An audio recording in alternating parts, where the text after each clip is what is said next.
Sis, hallo?良い一日を。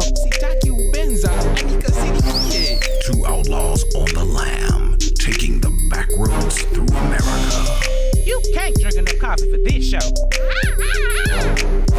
And now it's time for Monday Madness with the Moped Outlaws, Greg and Mark.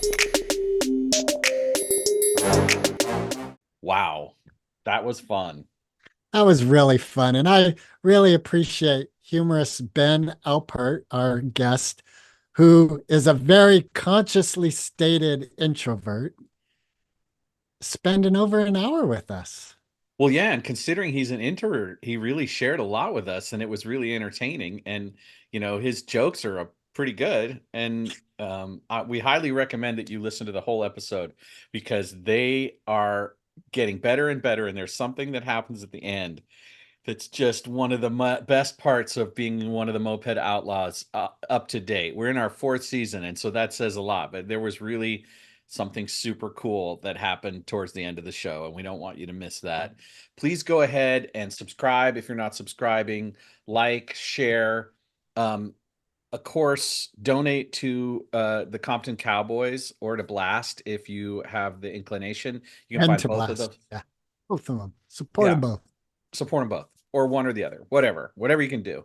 But most of all, get ready, because Greg and I are going to go on the road in 2024, or it might take a little while. We're going to go for our 200th episode. We're going to travel. We're going to implement the Blue Highway. We might not be riding mopeds just yet, but we're going to go. Raining.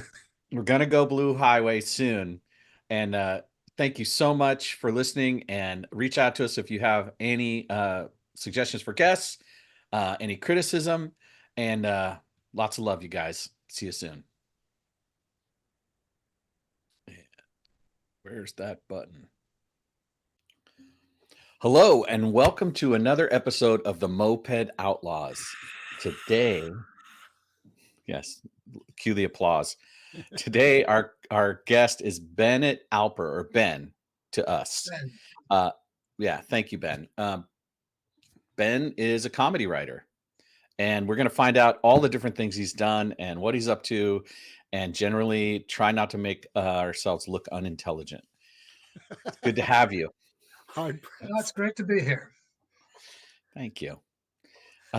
My first question is, most of what I notice about great comics and great comedy writers is they are really intelligent people, and they have a sort of insight and ability to reason that gets them inside the joke in ways that tickle our fancy.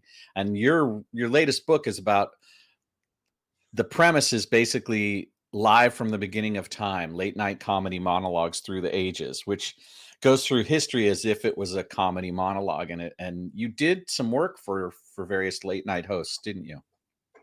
Yeah, I wrote for Jay Leno from about the time he was subbing for Johnny Carson. He was the permanent sub until he finished up hosting the Tonight Show, and then I took about a 2-week break, and then I just switched over to Letterman and was with him until he finished. And I was a freelancer, which means I was one of those guys who every day sent in jokes. And so you weren't necessarily at One Rockefeller with him. No, I was not. I was not a staff writer. I'm also a certified introvert, and I've always preferred working by myself. So this is just the kind of life I like. So I've always liked working in my home office. Well, let me start out by saying thank you for stretching the layers of introversion in order to be part of a group conversation. Okay. Well, this isn't bad. Well, you answered one of my questions, so I was wondering if you had ever done stand-up, and I take it the answer is no, thank you. I have never performed, and I've never had the desire to. I mean, I think there are a lot of comedians who are introverts who like it. And I think part of the reason they do like it is that they can get up and essentially become a different character and hide behind that character. I've just never had the desire to do that. I have a cousin who is actually a comedian. He's actually a comedian and a rabbi. His name is Rabbi Bob Alper. And he has told me on a number of occasions that there's no place he feels more comfortable than being on stage. Uh, and there's no place I feel more comfortable than watching him on stage. It's just, you know, it's just it has never occurred to me to get up there and do that. I I As a think the skill set that goes with being able to be funny is incredibly beneficial to the position of being a rabbi. Uh, he has probably about 2 hours. He probably has about 2 hours of material just on that. So, Yeah. But There's that's gotta not be what he some does at the jokes. synagogue. no, at the synagogue, he has a very odd, interesting background. He doesn't have a congregation anymore. He lives in Vermont and just travels around the country performing. Oh Got it. wow! So now he's making a living as a stand-up comic. Yes, That's awesome. he Well, performs Ben, primarily in front of Jewish organizations and congregations. yeah. Well, let's interview you. Let's talk to you. Okay. Love that guy. Congratulations to him. Um, what do you think is the thing that brought you into comedy writing? Number one, not knowing what the hell else to do with my life. You know, I just started writing. I mean, I started off, I would say, a year or two after college, doing a little cable TV show, not performing, but writing stuff and having other people perform it. And I just kept writing and writing and writing and just got into a routine. And I just started writing material and sending it off and writing material and sending it off. And it's a hard thing to explain, but uh, I think one thing that makes a comedy writer is that you're always looking for something. You're always looking at things and going, that's funny. I should do that, or that's a funny idea. And I always assume people are thinking the same way, but they don't. You know, they could see something funny happen and just not give it a second thought. Whereas I'm just always looking. It's just a natural part of who I am. And I kept doing that for a couple of years, and then I finally, I said, well, geez, everyone tells me I'm funny or my stuff is funny, but is it? And finally, I sent some material to a number of celebrities, agents, and whatnot, and received no response except one very nice handwritten letter from Bob Newhart Oh wow! tell, telling me that he really liked the material. It was like the nicest letter I had ever received, and I was just stunned. And but that was the moment where I said, "Well, I guess I can do this." And Wow. I just kept writing, and then I sold material to. There was, I think, the first one I sold material to was this a newsletter called the Electric Weenie, which it sounds funny, and it was, but it was a newsletter that radio DJs would subscribe to when they needed material. Oh, So okay. they would get this thing full of jokes every month.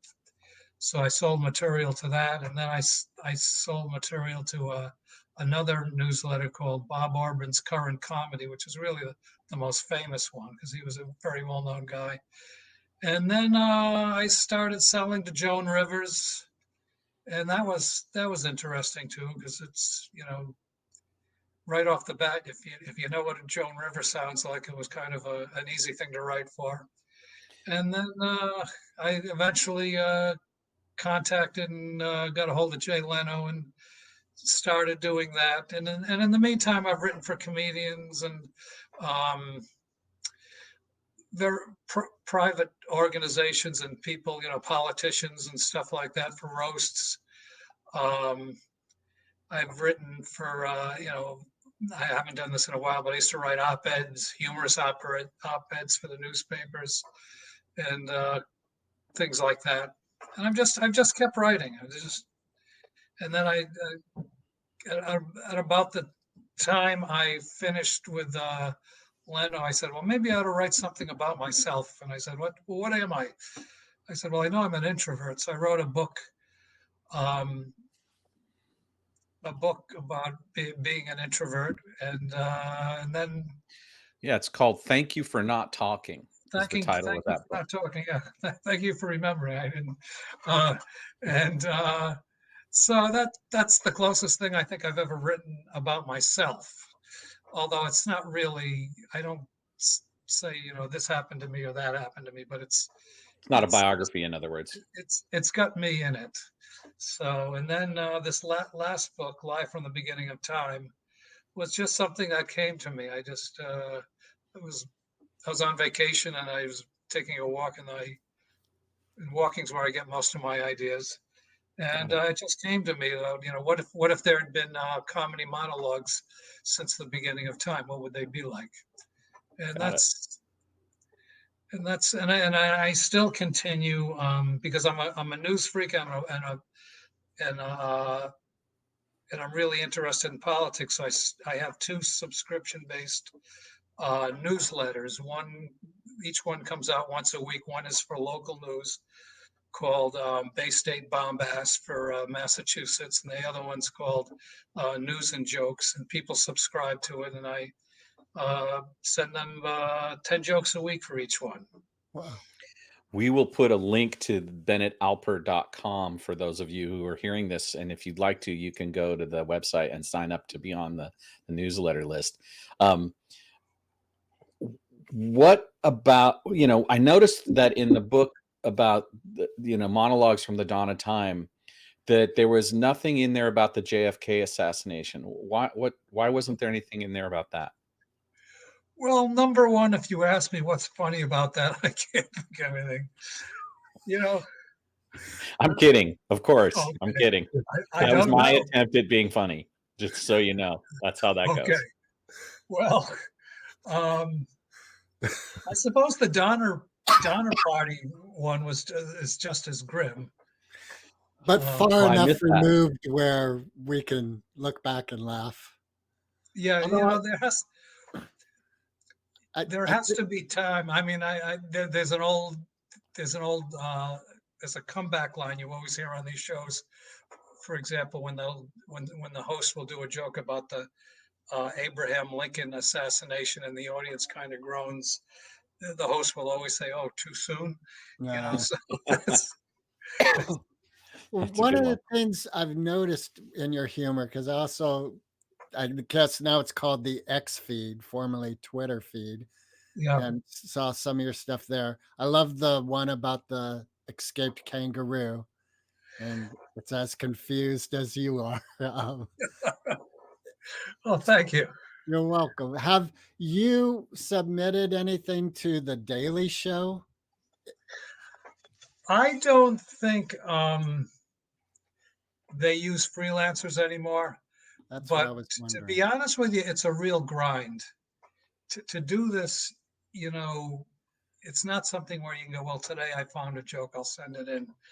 At least to me, it's something you got to do day in and day out.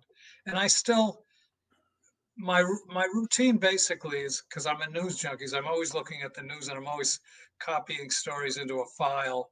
And then at once a week or twice a week, I'll sit down and write the jokes for them. But at a certain point, I just said I've had enough of the late night grind, because you got to write a lot to get something on, and it just felt when I ended it, I just kind of felt it was time. So I'm curious about pricing. Like when you sit down with someone like Joan Rivers, does she say I'll pay $1.99 per joke? Or like that's why agents are there, right? And did you ever get an agent? I had an agent, but not for these. And Joan Rivers I really don't want to talk about how much I got paid for anything.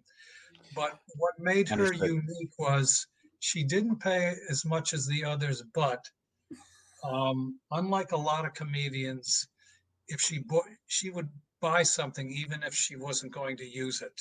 Wow.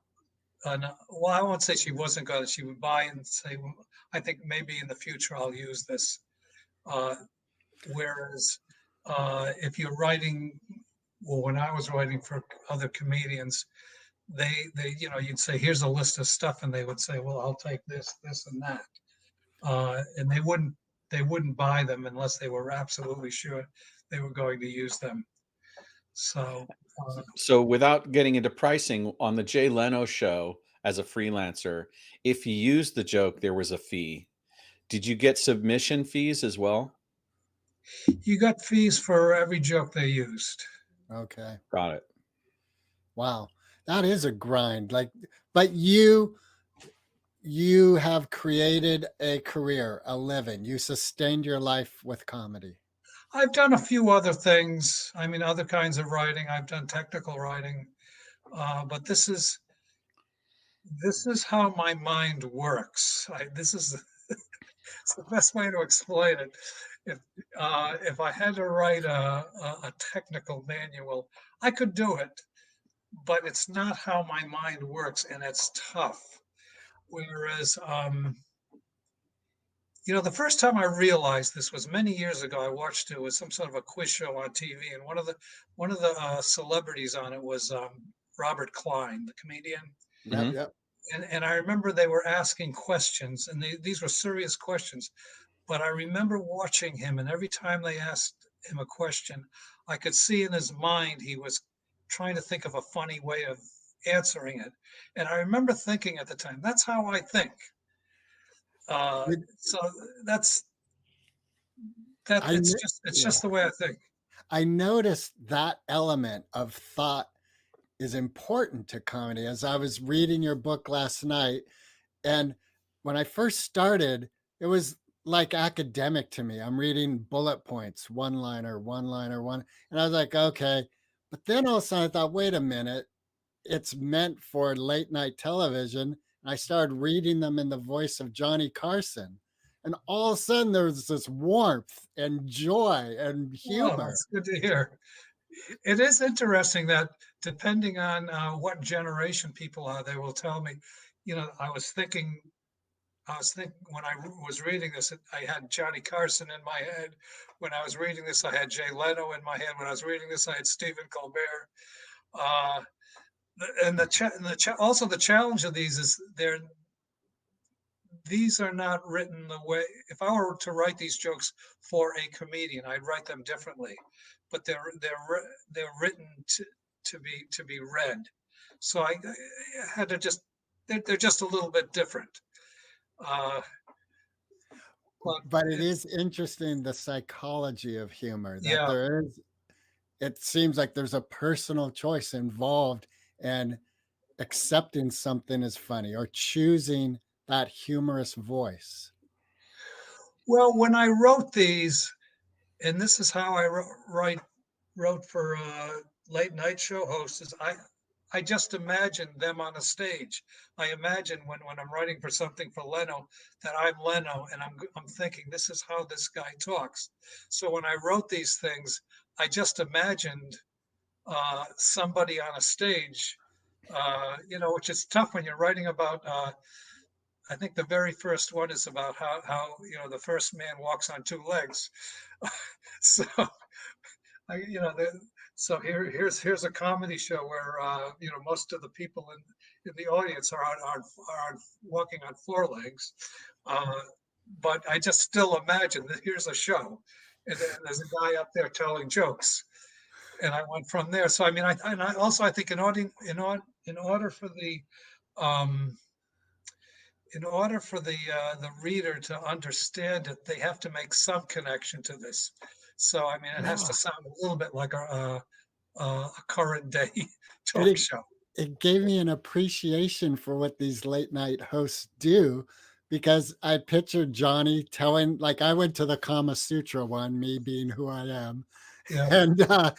and I thought, okay, that third one kind of bombed, and I could see the things Johnny would do. where he'd repeat the line or go, okay, that element they had on stage to keep the spirit lifted and move on Oh to the yeah, next one. it is not an easy job. And the other thing is it is so subjective. Uh, so you just don't know. I mean, I can't imagine what it's like to be a stand-up, to go out one night and really do well, and then take that same routine to another club, just Oh, totally bomb. Uh, and I don't think it's so much that I'm afraid of the rejection, but I just think it's hard. it is It's hard. just a hard thing. It is. Yeah. What are the elements that make up a great setup? Um, I think being as clear as possible. Just to me, that's the easy part. Uh, it's just keeping. Well, to me, the challenge is always keeping it as short as possible, and getting to the punchline as fast as you can. Um, and to me, a setup is usually a very serious line. One of my favorite all-time jokes is by Larry Gelbart. This is the guy who created, among other things, created MASH, and he wrote this joke, and it's I just every time I hear it, I laugh, which is usually when I'm telling it to myself, I laugh. But the joke is, a guy says, "Why are people so quick to dismiss me?" Another guy says, "Because it saves time." Yeah. Got it. Every time I listen to that, uh, I just go, "That is so easy. That is just so brilliant, quick, and easy."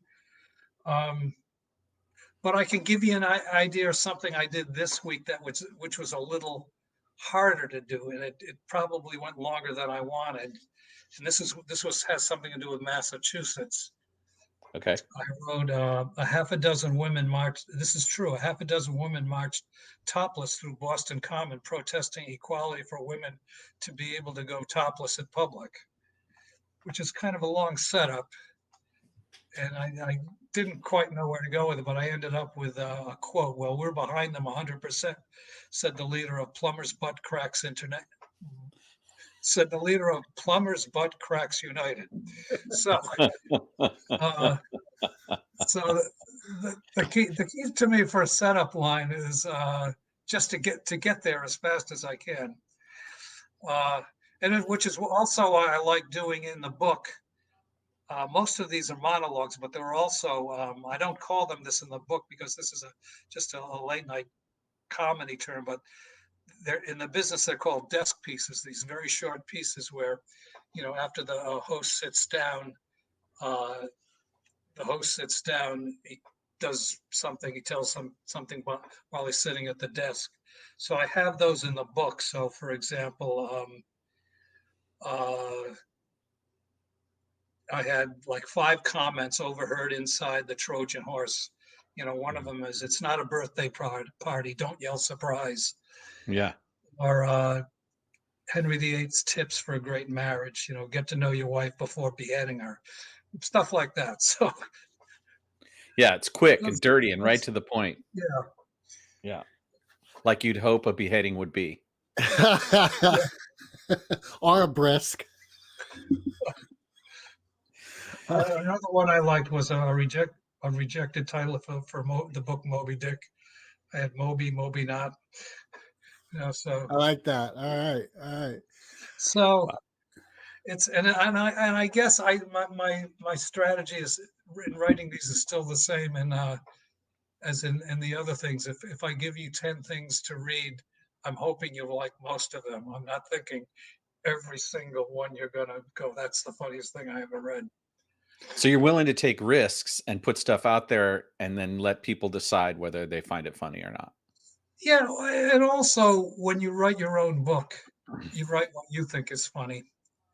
I mean, I do think in terms of what some things about, what people are going to think, but compared to writing for a comedian where what their sensibilities are, and that uh, it's got to be something they think is funny. But this is what I think is funny.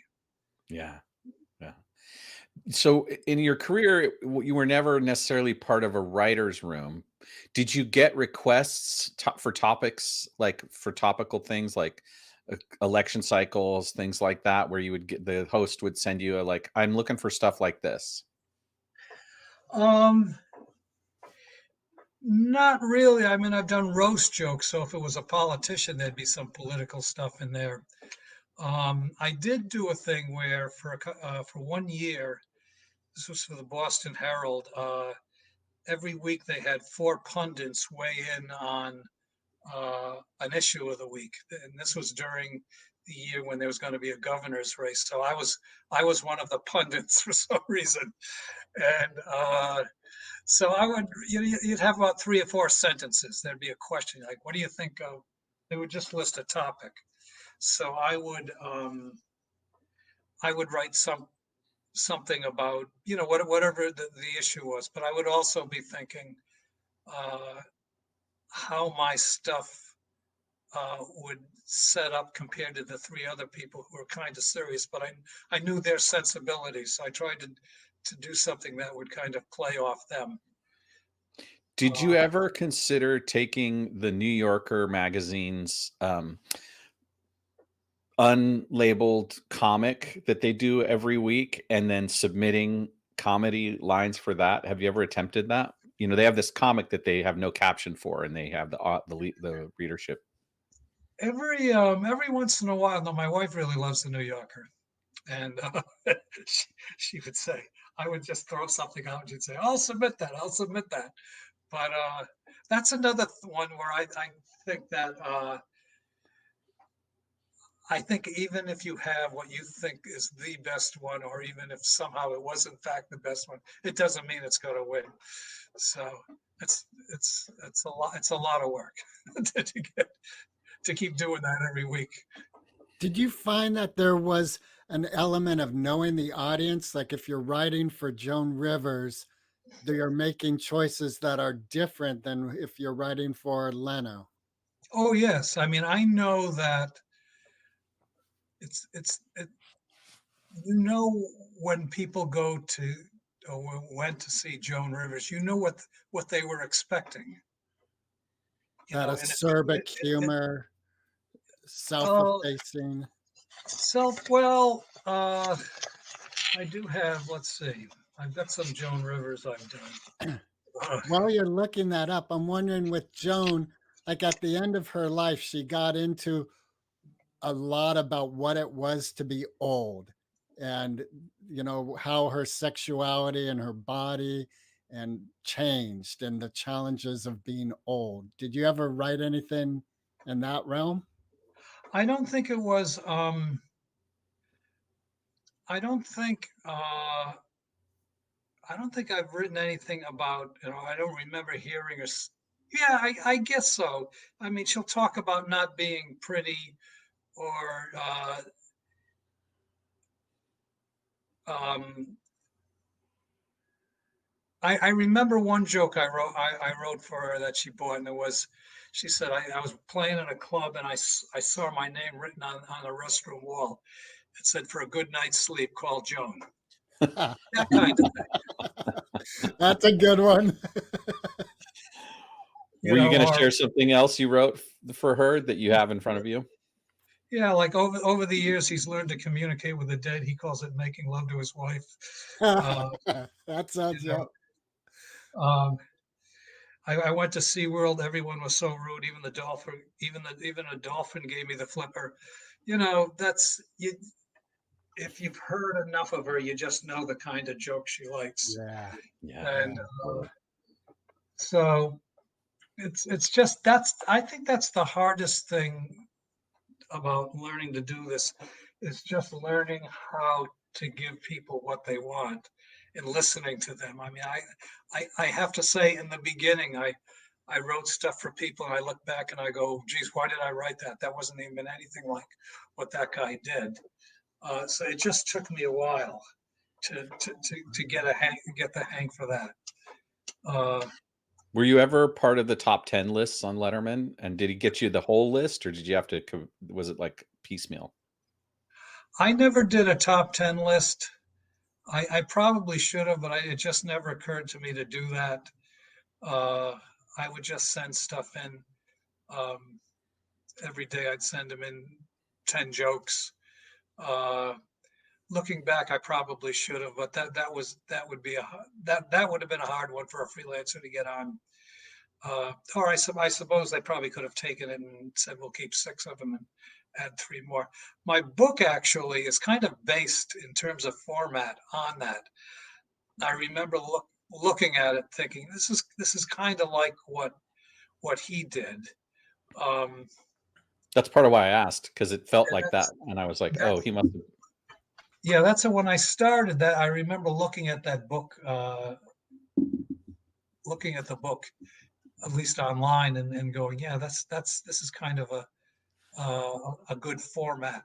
And the other good thing about doing stuff that was written in the past is you don't have to worry about it becoming obsolete after a week. I mean, that was the tough thing about writing these jokes. After 1 week, they were no good anymore. So if a comedian was on tour and they'd paid for jokes, they would really want them to have some legs. Yeah, so I mean, it would be a joke about their childhood or something like that, but it wouldn't be about, did you see what happened in the news today?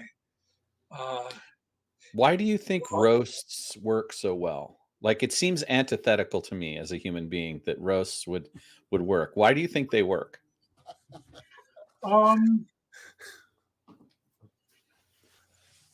Well, I think people like to laugh. I think I don't know the technical term. I mean, I have to say, I don't know if you watched the Tom Brady oh yeah. roast. I liked a few jokes, but I just thought, and I just attributed to my age that this was just going a little too far. It's And too it mean. wasn't all polished. But if I watch an old video online of like one of the old Dean Martin roasts, it's clear to see that this stuff wasn't personal. And I have to admit, when I have done roasts, and they've been mostly for local people, I go out of my way not to really get personal and really give it to someone. It's just more of a gentle thing. Like there was a guy who they were roasting him. He was a big time. I don't know if he still owns them, but he's probably the biggest car dealer around here. So I basically did a lot of car dealer jokes that weren't really personal. How Jokes that maybe had a punchline about, well, I have to go back and talk to my manager or something like that. Have you contemplated how Don Rickles was able to go on that razor's edge, and because his were personal, and it seemed like I've heard people say they wanted him to nail them because they felt a love and it was an honor to be. He understood that. I mean, I heard so many stories about people just wanting to have him poke fun at them. I think they could tell. You could kind of tell it wasn't personal. I mean, when he would go on with Johnny Carson and start insulting him or anyone else, yeah, I mean, you could tell he was just kind of making it up. And I always thought it was interesting that Bob Newhart, who probably had a reputation of being the nicest man around, and he probably was, he was very close friends with Rickles, and the two couples, they and their wives would go on vacations together and everything. So it's an act. Yeah, they were, yeah. That's like thinking of the Tom Brady roast and Don Rickles. And maybe that's part of it. Is it might be generational, that the younger generation sees the Tom Brady roast as an act, where for us it's like, oh, that was a little hard. That hurt. Well, how many times have you heard people say, I saw this on Twitter and I couldn't believe it. And I wanted to say, well, maybe it's not true. Right. And I mean, I happened to notice that I, I didn't watch the whole Tom Brady roast. Maybe I watched about half of it. But part of me was saying, why did they do this? This was so crazy. Just the format I thought was kind of confusing. And then the next day I'm looking on the news online and I'm seeing all these stories about, did you hear what so-and-so said? Did you hear about so-and-so? And I kind of assumed that a lot of what people said on that roast, the intention was to get it to go viral. They were trying to go viral, thinking if I say this, it's gonna go. People are gonna tweet it or. Right. Did you ever see that Penn Jillette documentary, The Aristocrats? Oh yes. I think roasts are like the Aristocrats joke, where the objective is to go as hard on an individual as possible. Yeah, to hit a low no one thought was possible. Right. And I think there's, like, from hearing, I remember Sarah Silverman talking about how Jonah Hill had talked about her age, and she was surprised it really hurt her. But part of her acknowledgement was that was her responsibility to deal with, because they were all in agreement that they were there for this to occur. Yeah.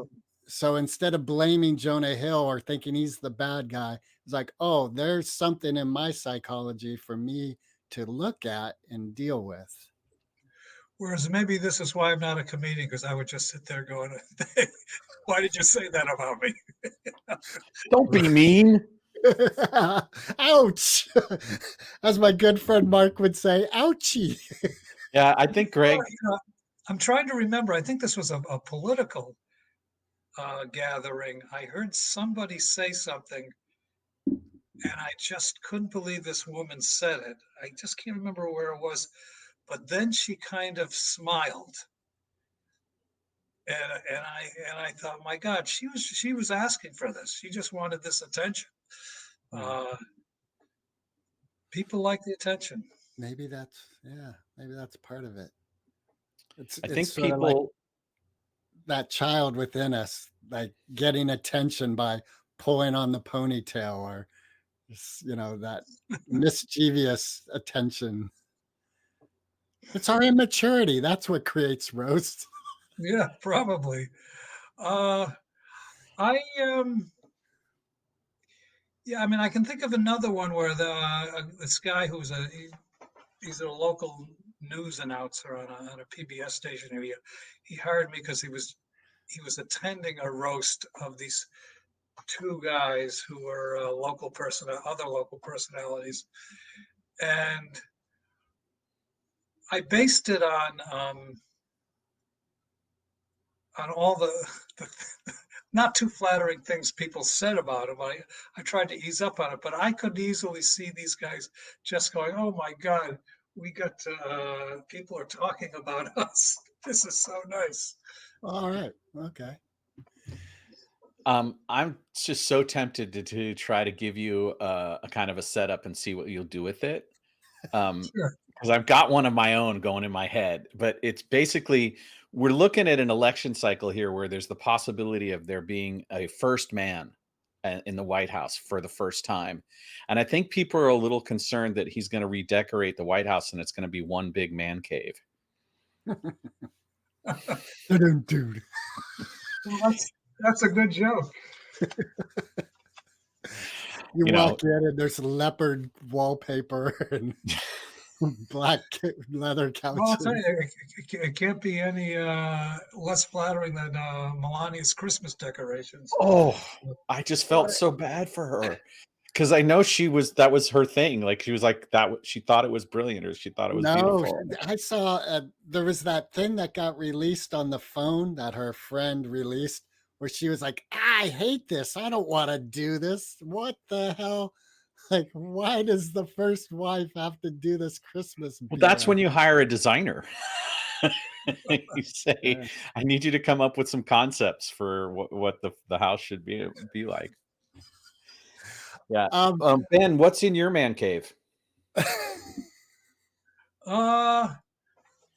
Well, we moved back into a condo my wife owned years ago, and she fixed it all up really nice. So there's no way I could make it into my man cave. So it's very, I live on in an old wharf building sticking out into Boston Harbor. It's actually quite nice. So I don't have anything really that unusual. have you and your Got it. wife ever been to ye old Union Oyster House? Oh yeah, Yeah, is it good? it's it is well.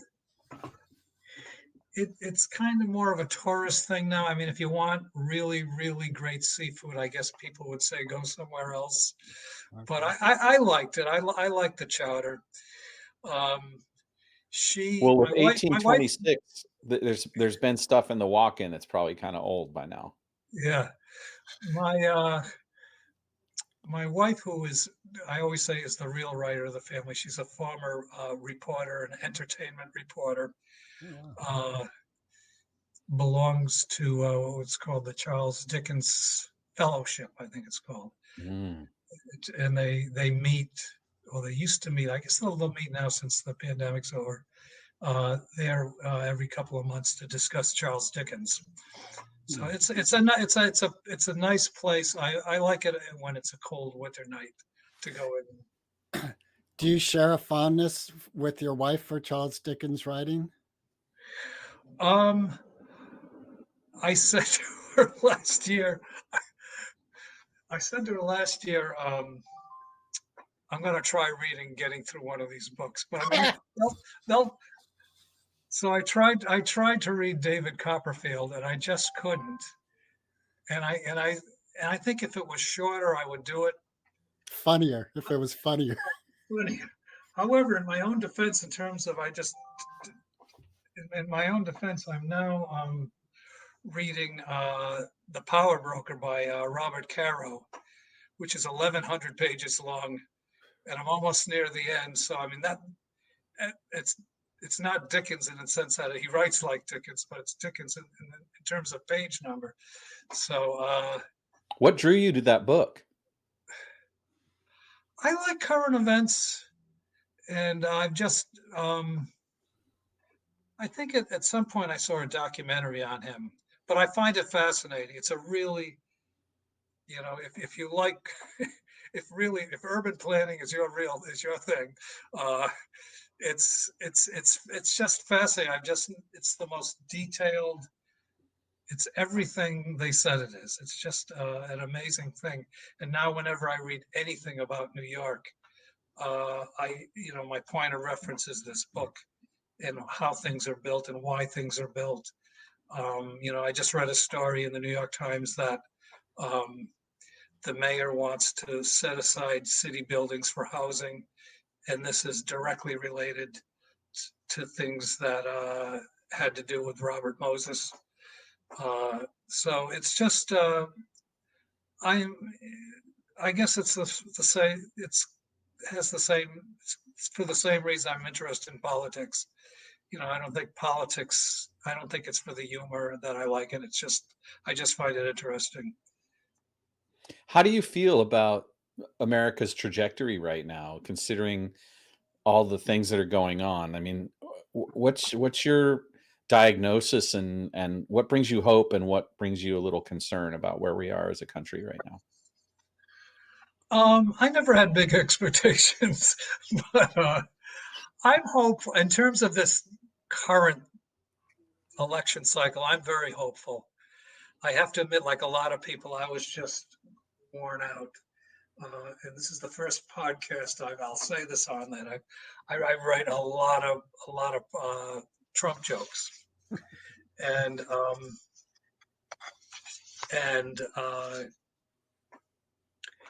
I think particularly around the time, like a lot of people, when there was the debate um, between Biden and Trump, I just went, oh.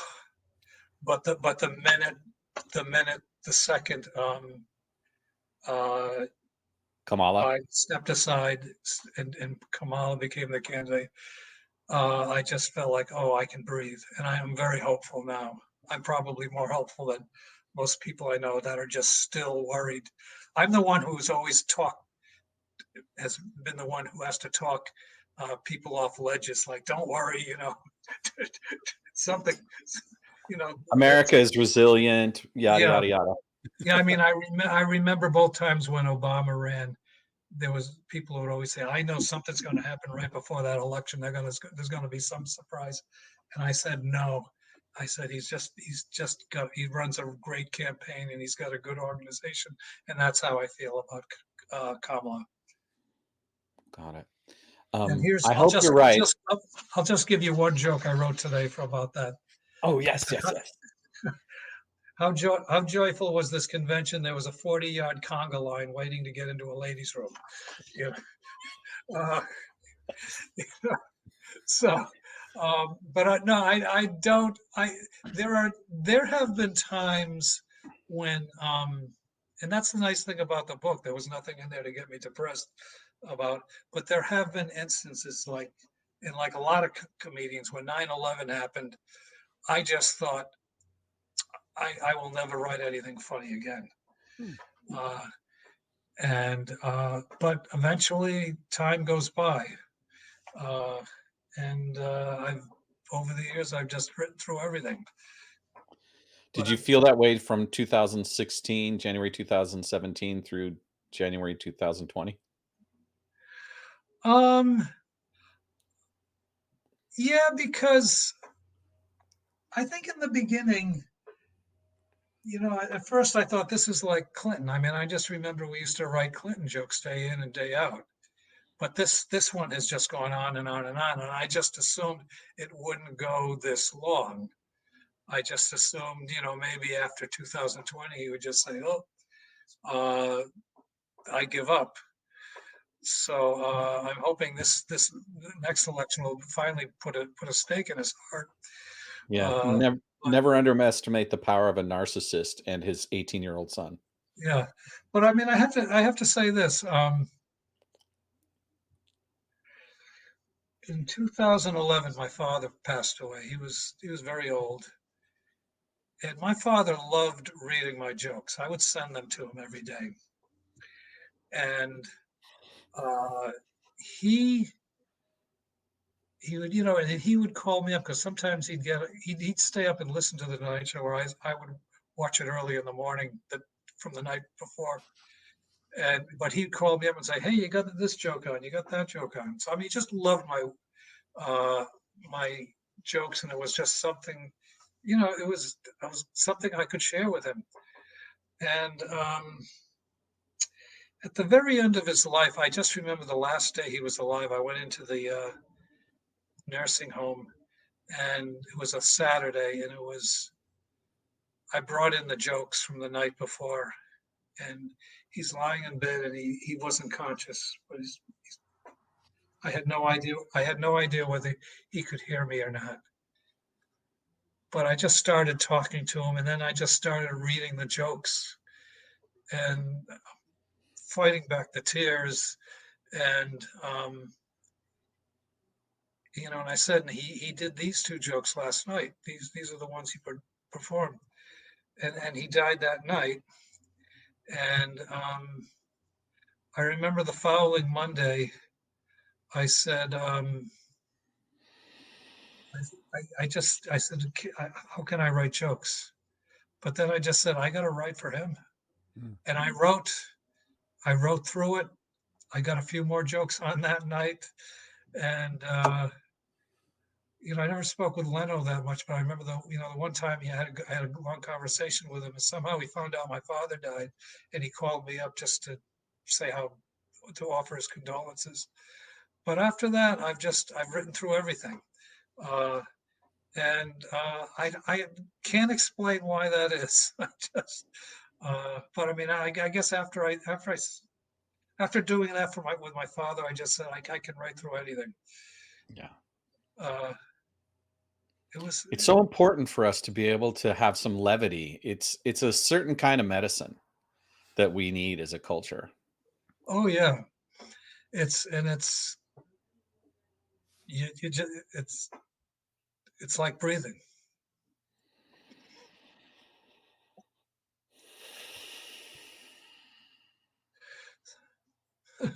Greg's laughing because I'm a meditation instructor and I just took a Oh, big, like, oh well, soothing breath. well, it beats not breathing, I guess. Yeah, I've So, tried that. I have sleep apnea. I've tried that. oh, For how long? Can't remember, thankfully. When I try it, they say I haven't done it long enough. There's something particularly bad about amateurs who want to be funny, I think, but we can't help ourselves. uh, well, if you never wanted to be funny, I think that'd be something more wrong with you. I think. Right. Hey, One of the things I do with go ahead, Greg. who are some of your comic heroes right now?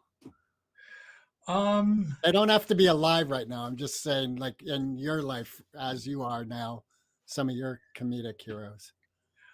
I would say Johnny Carson. I mean, the one thing I love about comedians is timing, and he just had the greatest timing.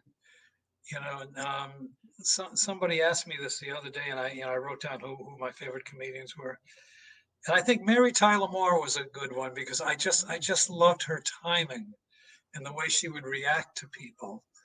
Uh, True. there, Yeah. there's and I often equate it with music. I used to be a jazz musician, and I think about phrasing. I think about playing with people and playing off people and reacting to what they say. There's a I can't say I like uh, Dave Chappelle a lot, but I just like listening to him, and I always equate him with the saxophonist Dexter Gordon. He just has this delivery that I like listening to. Uh, there's another comedian named Michelle Wolf who I like. Mm-hmm. Who, Yep. I just it again. I guess it's just this musical part. I love that one of the phrasing. Well, I think Dave Boston. Chappelle's amazing. Like, he's my favorite comic. I beg your pardon. Dave Chappelle's my favorite Oh, comic. oh yeah. Boston has been known to be a great place of where it had like Stephen Wright, Joe Rogan, a lot of comedy has come out of Boston. What do you think the environment of Boston brings to someone who's attempting stand-up comedy? Um,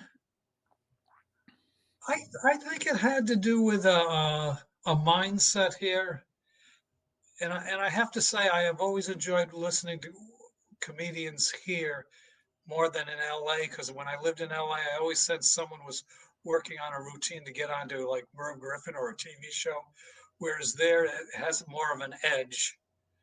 Um, I should say I had a comedy group when I had my little comedy group for a while. Stephen Wright did stuff with me, and this is right when he was coming out of Emerson College.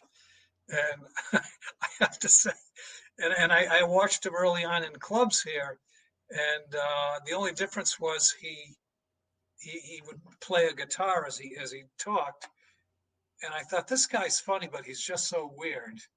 Uh, but when I remember seeing him on the Tonight Show the first time he was on with Johnny, and he killed it, and I went, that's the same guy I was working with. But I just think there's an edge that the Boston comedians had, and if you ask me, I've gone to all the major clubs, particularly in LA, where I used to hang out at Catch a Rising Star in the Comedy Store. But if you ask me what was the most exciting night of comedy you ever witnessed, I would say it was the first time I ever went to a comedy club in Boston at a place called the Comedy Connection. It had to do with it was the first time, but just sitting there and seeing the one comedian get up after another, and they were all so good, and it that night still sticks out to me more than any other, and it's just there's just something about Boston comedy, and I'm sure in certain ways it's like this in other local cities where someone will get up there and they go, I'm not worrying about whether I'm going to get on this show or that show. I'm just going to do something to get a laugh here. Yeah, people like being in the moment. It's more authentic. It feels more human when that's what's going on. Yeah. So it's a special place. But we Yeah, have more people coming through town now, so it's a little more homogenized. yeah. Well, My comedy. father lives in Worcester. Oh, Worcester, yeah. Oh, Yeah. really? Yeah, I didn't know but that. he's a philosopher, so he's not funny. Well, maybe he is to other philosophers. He tries. He is to God. God's laughing. I don't know. What are you hoping for next, Ben? Like, you've lived such a rich life, and you're on the water here in Boston, and you're still writing, right? But what would Yeah. be like something that would be an aspirational thing that you'd like to have happen in your life that's not part of your common experience right now? I can't think of a lot of things. I continue enjoying doing the jokes, mainly because part of it is reading the news. I keep thinking about a new book. The one thing I've tried to do is, I never include much about myself in anything I write. I said I should try doing that. Um, I find though, whenever I ask myself what what's unique about you, and I say, well, I'm a guy who likes a solitary life and really struggles at times to connect with people, and those aren't two things that people relate to. So I said, what is it about me that people could relate to? And I haven't found anything yet. I love to walk, so I'm just thinking one of these days I'm just going to be walking down the street and it will come to me. Do you see a correlation with the way you just described yourself in the short story of Walter Mitty? And is it your inner life, perhaps, that's very rich? I think I have a rich inner life, not like Walter's, but um, I think what makes me a little different is that I do like. I don't remember that much about Walter Mitty, the story, but I like the solitary life, and I think if you're somebody who um, is the opposite, there's I'm just thinking in terms of what you could write about or think about. There's a lot more there. We have a balcony looking out over the harbor, so we're always watching these little tour boats go by. Uh, they're little, these boats, little paddle boats. They're boats we call the tiki boats because they look like tiki huts, and they go by and they rent out to parties. So there'd be like 30 or 40 people on them. And every time they go by, I look and I see these boats just packed with people. And it looks like they got a little bar set up and everything. And I go, boy, I'm glad I'm not on that thing. Uh, If I you were, what would your drink be? What would you order? Well, I don't really drink, so I would probably order a Coke or something. Uh, And a doesn't smile. doesn't say much, but so and it's not my natural inclination to write about myself too. And I'm just trying to think, is this something I have to change a little? If you don't mind, and you can shut me down, but I'm Okay. hearing a protective element of your inner life is very personal and private, and you'd like to keep it that way. And I'm wondering, has that been a consciousness of yourself that you're aware of? I've never thought of it that way. I do think it's hard for me if I'm talking to someone after a while. I just feel like I've had enough. It's time, it's time to leave. You know, uh, I think of it more like that. Um, uh, I think a lot of it has to do with being introverted, but not all of it. For example, one of the things people always say to introverts is, why are you so quiet? Uh, and I always want to say, why can't you stop talking and listen? You know, uh, so a lot of it has to do with that, but not all of it. Um, Have I you ever delved into any academic books about introverts? I And read an awful lot, not so much the academic books. Well, I think I read the book. I read some books by Susan Cain. I don't know if that's probably not academic, but I read a lot about introverts, and I probably learned more. I mean, that's one of the main things I got from doing the book on that is learning more about. Oh, this is what I am. One of the standard things I read that introverts say is, I always thought there was something wrong with me, and then I realized, no, I'm just introverted. Uh, I learned an awful lot about myself. Um, but I think there's something about me that has to do with being an introvert, and I think there's something that has nothing to do with being an introvert. It has to do with whatever it is that makes me a comedy writer. Uh, and I I can't explain it. Uh, but I mean, I do think sometimes I'll write something and I'll think, this probably could have been a little better if it was more personal. I was thinking about, and I was working on this thing, and I did write it and post it on a blog. But um, one thing that drives me crazy are the people who say, "Oh, there's the Union Oyster House." Um, the uh, that the drives you crazy when people the say that? the undecided voters drive me crazy. I just go, how can you not see the difference between these two candidates? It just drives me up. No, no, I don't get that frustrated, but I just go, how can you not see that? And then I thought, well, think about all the things in my life.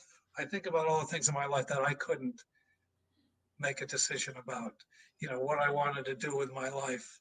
Uh, I made up some funny stuff about coming to a fork in the road, and not being able to decide which one to take. But this, and I forget what other things I thought about, but things in my life that I couldn't make a decision about, that probably these undecided voters would look at. Of course, you can decide that. Why can't you decide that?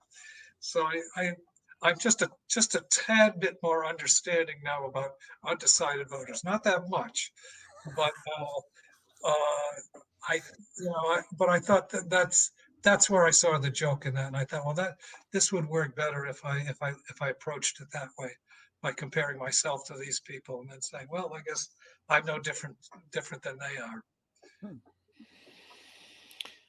Well, I want to ask a more personal question, if that's okay. What do you think the secret to your marriage has been? Um, I think we're both crazy writers. My wife is an extrovert. She likes being with people. She was an entertainment reporter for years. She wrote for USA Today. The first thing I always say about her, she was on Oprah, but because she would talk about the reviews for the new television season or something. but I think we're both kind of have we're both into these little detail things about little details. Trying to think of things, just just little things that people don't even see. Uh, Mm. you know, um, and it's it's not that I'm trying to avoid your question. I just can't think of anything at the moment.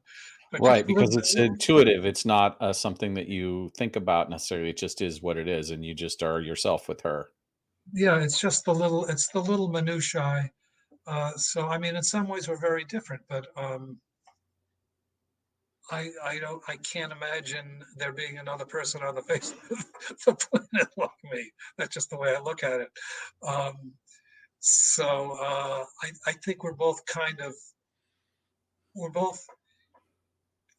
I won't say use the word odd, but different.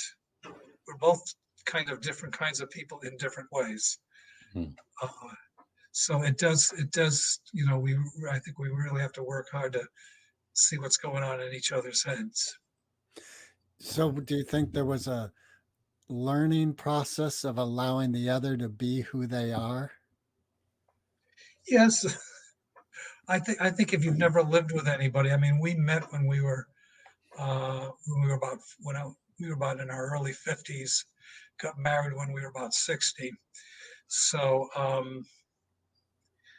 when you're that age, you're just kind of settled into your lifestyle and how you live, and to all of a sudden be living with another person. Even though I grew up in a large family, I wasn't. Uh, What this was sparks an introvert who has lived their personal life for X amount of decades to suddenly go, hey, I think I want to partner with this individual? Like, what sparked you to make what seems like a left turn? I think there are some things that are nicer about living with someone than living by yourself. That's the only thing I can say. Are Uh, you able to talk to anything about her that caught your eye where you're like, oh, this is different? I think in some ways, and this was before I became more enlightened about being an introvert. I was so impressed with just how alive she was and how she's more of an in-your-face person than I am, whereas I'm running away from some other face. Uh, but um, she's just an interesting person, and I my nickname for her is Bursting Girl because to me she's always bursting, and that just appeals to me. Uh, so I don't analyze it that much. I guess that's all I can say. I want to ask you a question about jazz. Who do you think was more essential to the evolution of jazz between these two folks, Thelonious Monk or John Coltrane? Um, Geez, I've never compared those two. Uh, I think of Thelonious Monk as a better composer. Uh, I would say there are probably more saxophonists who were inspired and influenced by Coltrane uh, than Thelonious Monk. Yeah, because Thelonious I didn't love them play both. saxophone. I beg your pardon? Because Thelonious Monk didn't play saxophone. Oh, excuse me. Yeah, oh, yeah. And Well, pianists inspired by Thelonious Monk. I get it. I'm just teasing you a little bit. okay. Hopefully that's Okay. Well, okay. I don't. I there are not a lot of pianists where I go, geez, that sounds like Thelonious uh, Monk, right? Thelonious Monk. I mean, he was certainly he just had a very unique way of playing. Um, so Thank God Do we you have still them both. sit in your writing room and put jazz records on for inspiration yeah. and stuff? So Oh, yeah. what do you like to put on the box when you want to sit and write? Well, when I'm really serious about writing, I can't play any music, but I usually have music going all the time. The one person I play, and this is one thing I share with my wife, um, and this is how I'm sure you have musicians where, as you've gotten older, there's a musician who in your early years you didn't really weren't that interested. You didn't know what the big deal was about them, but all of a sudden you go, oh, now I understand. And for me, that's Bill Evans. Mm. So I got a lot of Bill Evans, and it's Charlie Parker was that for me very early on. In the very beginning, and this is when I was in high school, I would just go, oh, it just sounds like crazy music. And then all of a sudden you go, oh, I get it. And you were a guitar player, so it's interesting that Charlie Parker was someone who did that for you. Actually, I was a trombone player. Oh, wow. I misunderstood. Oh, Do you still play trombone? I for many years I stopped. It's not something, number one, you can play anywhere where you're living, and I just kind of lost interest. I was played up until a few years after college, and I was in the union, and it was fun, but it was I just stopped playing. And I can't say, I mean, I like the sound of it, but I don't think I could listen to trombone music all day. So One of our guests a few weeks ago introduced me to Jerry Hemingway Quartet. Are you I've familiar? never heard that. It was it was like Sun Ra, kind of improvisational, and his early stuff I like a lot, and he's put out some recent stuff, and it's a little too chaotic. But what I heard back that he was releasing with his group in the 70s was I liked a lot. Jerry Hemingway, if you want to. Do you use Spotify? No, I don't use Spotify. Some things I'm old fashioned about. I just, you know, You too have a many. record player? No, I mean, I had a lot. Unfortunately, when we moved back into this apartment, I had to sell the record collection. That was kind of all the things. Oh my God, you must love her a lot. Wow. Yeah, well, she had to sell some of hers too, but I mean, to be honest with you, I hadn't listened to them for a while. They were in the basement. But we still have a large collection of CDs, which we digitized. So I mean, everything I've got is on my computer now or in my car. So and I have to say I don't, and maybe this is about just my age. I don't listen to a lot of new people where I go, wow, that really blows me away. Well, that brings us to our most important question. Yeah. This question that is the question we ask all of our guests. And there's no wrong answer, so there's no pressure. But here it is. Eminem or the Foo Fighters?